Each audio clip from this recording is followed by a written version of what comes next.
Si Elias ba? Oo nga. Paano nangyari yun? Sino si Elias? Chris Paul. Kung ang Panginoon ay Diyos, sambahin niyo siya! Kung si Baal ay Diyos, sambahin niyo siya! Ako na lamang ang propeta ng Diyos na natitira! Ngunit si Baal ay mayroong 450 propeta! Propeta yan. 450. Higit sa 400 laban sa isa? Walang kalaban-laban si Elias. 450 versus 1. Kumuha kayo ng 2 toro. Ibigay niya sa mga propeta ni Baal ang isa. Ilagay nila ang karne nito sa mga kahoy at huwag sisindihan.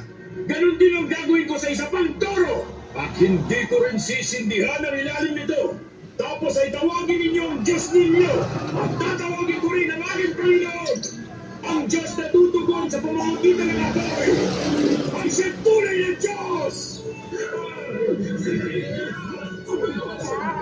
Apoy ha? Tama, muntik na ako maging God of Fire. Kaya ko sana tapusin agad ang contest na to. Ay, sobra. Mauna na Tao kayo. pa, may tao. Total, marami naman kayo. Palabas mo yung crayon sa yung lapis.